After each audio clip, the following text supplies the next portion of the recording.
The final word on Decentraland's numbers. Counting users in the metaverse is tough. CoinDesk scoured and analyzed multiple data sources to distill an answer. Key takeaways. Determining the population of Decentraland on an average day, or at events like its music festival, is a difficult task because the metaverse is fraught with bots. CoinDesk worked with data company Atlas Corp to create a number that reflects what we believe is an accurate count of active players in this metaverse. 810, the active population of Decentraland on an average day, according to our research. 3,668, number of active users with a non-fungible token in their wallet at the Metaverse Music Festival. Is it 38? 650?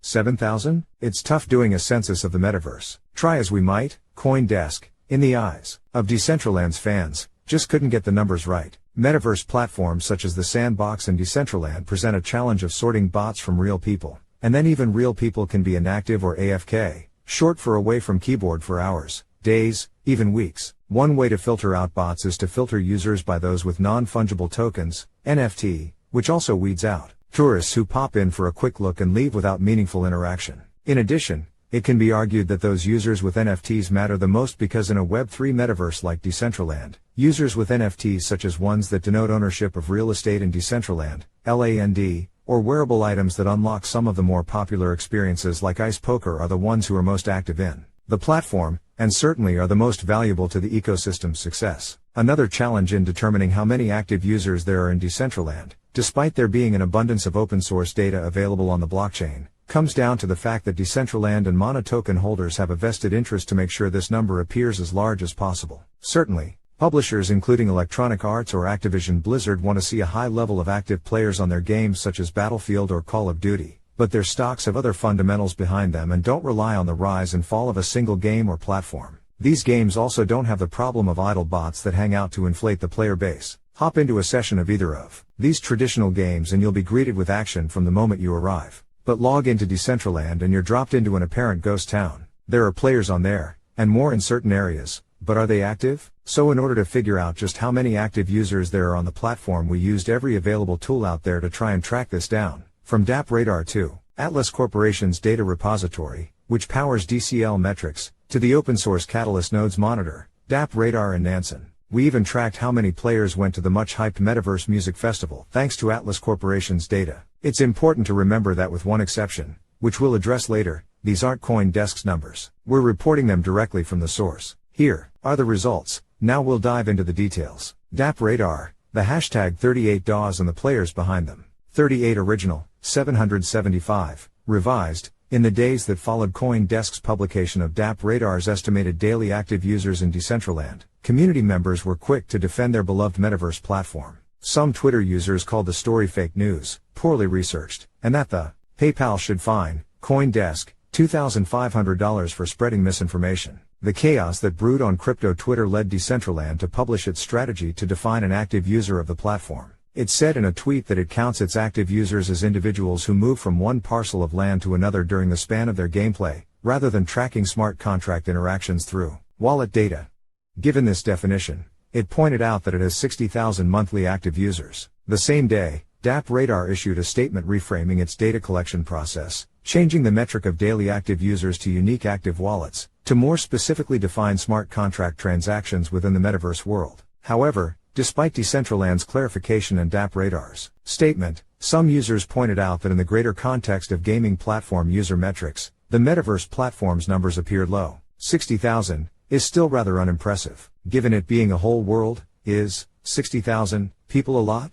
Said Twitter user Baumand. Decentraland said in a tweet that its user numbers have been lower than the early metaverse hype of late 2021, and that the community behind the platform is slowly building. What started as a handful of Decentraland developers pointing out the inaccuracy of the platform's low numbers eventually led users to create a meme, expressing their undying love for the metaverse, no matter how many users it might have. Creating the hashtag 38DAWs, users encouraged community members to play games, attend upcoming events and interact with each other in Decentraland. Wouldn't it be so much better if we could flip this into an opportunity, where the happenings of this pioneering, decentralized space are accurately documented in style? Said Sean Alul, co-founder of Web3 design firm Metaverse Architects, said in a tweet. Alul is a vocal Decentraland community member, advocating for developers and bolstering the community. In November, Elul authored a governance proposal to pause its grants program in light of the FTX collapse. A small, but mighty, community, or a PR stunt? While some Decentraland users come to the platform to play games or attend events, others are inspired by the community that's associated with being an active user. Matthew McMillan, founder of Metaverse game Dice Masters and co-founder of Web3 social platform DCL Dating, told CoinDesk that the major reason for his presence in Decentraland is the community within the metaverse. He said in the beginning of his exploration of the platform he spent 8 to 12 hours a day in Decentraland, making connections with other users while there. I try to go to different metaverses, and I haven't really seen a community that's as passionate and together as I've seen within the Decentraland community, McMillan told CoinDesk. If creators can build their communities and then start building economies around their communities, we're all kind of contributing to the same thing that it's like, we can create a real economy. While the community might keep some users coming back to Decentraland, its robust lineup of brand activations in 2022 welcome new avatars to the platform. March's Metaverse Fashion Week brought in Estée Lauder, Dolce & Gabbana, and Forever 21 to host a week-long digital wearable experience. October's Metaverse Music Festival included performances from Ozzy Osbourne, Dylan Francis, and Soulja Boy. Additionally, Decentraland has been home to activations such as Snapple's Bodega, and Norway's Central Tax Authority's office. On December 16, Bing Crosby's estate opened its Winter Wonderland in Decentraland. The activation features holiday games, digital Christmas sweaters that avatars can wear, and a museum dedicated to Crosby's life. Crosby was a firm believer in the wonders of technology, according to Harry Crosby, the singer's son. Rob Dippold, partner and president of digital strategy for Primary Wave Music, the company that partnered with Crosby's estate to host the activation, told CoinDesk that the 10-day-long activation aims to bring a new life to Crosby's work and enable fans to easily experience the wonders of a metaverse for the first time. While the wonders may come and go, all pop-ups must come to an end. So the question remains, while these ephemeral experiences in the metaverse may attract new users, what entices them to come back? Atlas Corporation, forcing transparency on Decentraland. 810, October 7, 2022 snapshot, 3668, Metaverse Festival, NFT holder, 6080, Metaverse Festival, no NFT. One of the loudest critics of CoinDesk's reporting of DApp Radar's numbers was Miami-based Atlas Corporation, calling it misinformation. In the initial aftermath of CoinDesk's report on DApp Radar's numbers, Atlas Corporation said that there were 8,000 to 10,000 daily active users on Decentraland, while an article by PC Gamer called out that DCL Metrics, where Atlas Corporation's data is published, is a platform created by Decentraland to report user data, so take it with a grain of salt, that isn't entirely accurate and lacks an understanding of how decentralized autonomous organizations, DAO, operate and fund things. Atlas Corporation and DCL Metrics are both funded by grants from the Decentraland DAO that were proposed and voted on by holders of one of the DAO's governance tokens, mana, names or land. This isn't the same as Decentraland's executives funding it themselves, it's an arm's-length operation. In fact, as Atlas Corporation's co-founder, Avi Eisenberg, explained in an interview, it was a bit of an uphill battle to get the Decentraland Foundation to respect the need for transparency. If I had a single word to describe the foundation, it is opaque, which as you can imagine makes it difficult to build relationships. There is little public information on how it's structured, operated, funded, etc. Over the course of 2 years, through our own investigative research, we've been able to learn a lot, and it's only added fuel to the Atlas Corporation fire, he said via email. Eisenberg said the Decentraland Foundation didn't view transparency as important in the past, and Atlas Corporation effectively goaded it to begin sharing data, a forced transparency that benefits the community. Our methods are known, yet we've had to stand our ground on multiple occasions to ensure access to the data is open, preventing breaking changes that would ultimately lock out the community from having the same level of access to the data as the foundation and the DAO node operators, Eisenberg continued. I often wonder what it is that team was up to in the past. Crunching their numbers. When covering numbers from DApp Radar and other tools, CoinDesk reported exactly what was being presented. But for Atlas Corporation's numbers, more work was required. This is the exception to directly presenting the source's raw numbers we mentioned at the start. While Atlas Corporation advertises 8,000 to 10,000 active users, that number needs to be picked apart in order to get an accurate figure of active users. There are a few red flags, including the huge variance of the 8,000 to 10,000 figure from the other data sources, as well as the number of marathon users on DCL Metrics, which shows a large group of users are spending close to 24 hours on the platform. Finally, there are a high number of users that are listed as away from keyboard, AFK, in some of the scenes, including the most popular location, Ice Poker, so in order to account for all of this we need to perform some filtering on the raw JSON. a type of database file used for web applications, provided by Atlas Corporation of a snapshot from October 7, 2022, which contained a list of wallet IDs and time on site. We used a Python script to convert this into an Excel file while extracting usernames and the presence of NFTs and aligning this into columns. In order to find a more realistic number, we wanted to filter the following: figuring out the time spent away from keyboard, AFK. We did this by subtracting the average time spent from the average time spent away from keyboard, which DCL Metrics provides in its scenes section. We then averaged it out across the entire set of scenes. The result is 24 minutes, which we rounded up to 25. The presence of an NFT in a Decentraland wallet is also an effective proxy of who is really an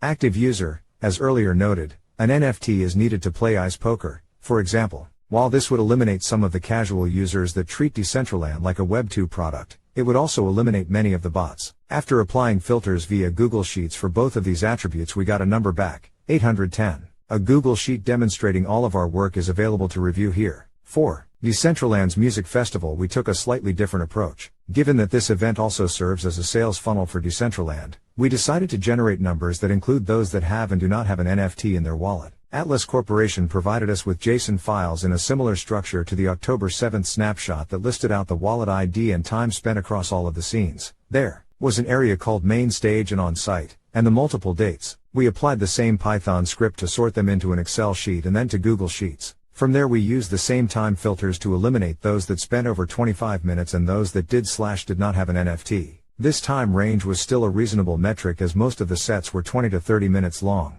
Our data shows that there were 3,668 users at the festival who also had an NFT. The data shows that there were 6,080 users in total when the NFT filter was not applied. This larger number is expected given the high profile of the event. Nansen and Catalyst Nodes Monitor. The other two tools that we use to determine the number of active users on Decentraland are Nansen and Catalyst Nodes Monitor. Nansen's Entity Billboard tool attempts to track the number of active users on individual platforms, everything from Uniswap to LooksRare, by looking at the activity on their respective smart contracts. Nansen stresses that this tool is very much in beta. In total, it tracks 3,553 smart contracts across Ethereum and Polygon. During our snapshot period, Nansen reported that there were 526 users on Decentraland on October 7th.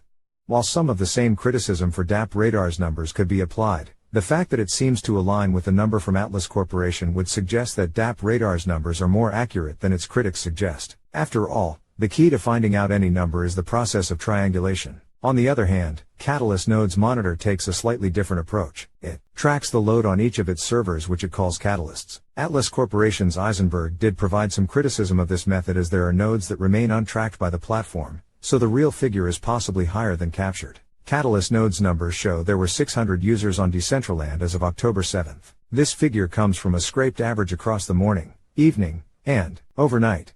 A final note, the fun factor. Throughout this process, we tried hard to look at Decentraland from purely a quantitative, not qualitative, perspective. After all, taste is subjective but numbers don't lie. But it's hard not to think about Decentraland in the qualitative. Is this a good game? When speaking with Atlas Corporation's Eisenberg, he likened it to Westworld. On the most fundamental level, you have people jumping into worlds, and interacting with scenes that are built by other people. They don't know how it works on a technical level necessarily, nor do they care, and they are able to walk around and choose their adventure, he told CoinDesk in an interview. In Westworld's fictional robotic playground, tourists can unleash their beastly and carnal desires to kill or fornicate, to their heart's desire. Reviews of the show equated it to an edition of Grand Theft Auto set in the Wild West, with the show exploring hedonism and the horror of virtualized reality. Though in Decentraland, you can't do anything like that. Whereas Grand Theft Auto 5 built a living simulacrum of Los Angeles and opened it up to online battles and the ability to complete missions with friends, it even has an online economy that's currently suffering from inflation. Decentraland feels limited. Its activities are limited to walking around,